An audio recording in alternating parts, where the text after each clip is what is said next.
This episode of Fleet Equipment's on the Road is brought to you by Omnitrax. Visit omnitrax.com for more information and enjoy the show.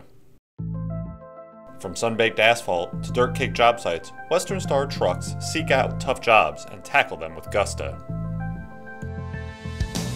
On highway, that means producing a premium reward truck to retain drivers with the 5700 XE. In vocational segments, it's all about crafting a durable, dependable tool to take on the task.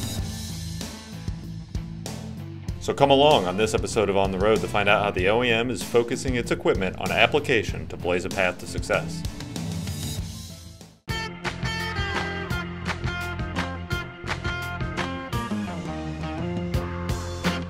I'm Jason Morgan. And this is Alex Chrissy. We travel the globe to get our hands on the latest truck equipment and talk to the industry's best and brightest. This is Fleet Equipment's On the Road. Even on its cooler days, the dry, dust-choked winds of Phoenix, Arizona can be punishing, so it's a fitting environment to put the Western Star trucks through their paces. After climbing out of the driver's seat, I grabbed a chair next to Kelley, Platt, and Peter Arrigoni to talk about Western Star's goal of working up to an 8% market share in North America by 2025. With Kelley's background as Daimler Trucks North America's former corporate treasurer, it's clear that the goal is more than just marketing talk. There are real numbers backing it up.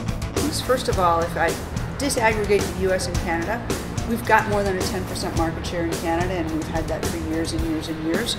It's not an unrealistic goal to think we could do something similar in the US to what it is we've done in Canada. Certainly focusing on particular applications is important.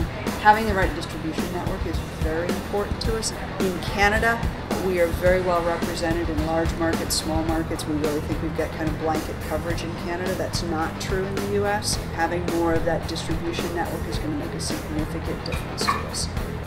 What are going to be the key milestones in building and strengthening those vocational relationships, given how broad the applications are? Being of a technical background myself, I'm a firm believer in technical people in sales. Technology on trucks gets more advanced and there's more computers.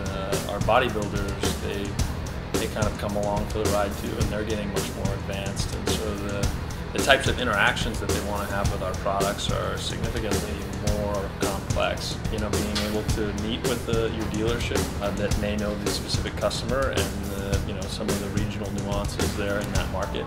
Being able to team up with a salesperson to walk in and say, oh, well, I know how this is made, maybe we could try this. And then to bring that information back to the organization and say, I think I have an idea for a way we can make a lighter battery box, or we can incorporate different aspects of the truck. That's how we're going to generate competitive advantages. The biggest challenge is that from a manufacturing perspective, you have to have a very broad array of components, and then you have to have people who are truly craftsmen who go to build these, who are able to say, okay, this is a very unique set of things that I'm going to put together.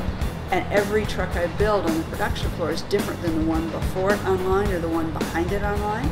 So it really is much more like a custom builder than it is like a high volume builder that's more automotive in nature. We like to say butts and seats sells trucks. You guys saw that today. You can imagine if you're a customer and you're in a Western Star for the first time, all of a sudden your eyes are open to maybe there's other possibilities than what it is you've been using before.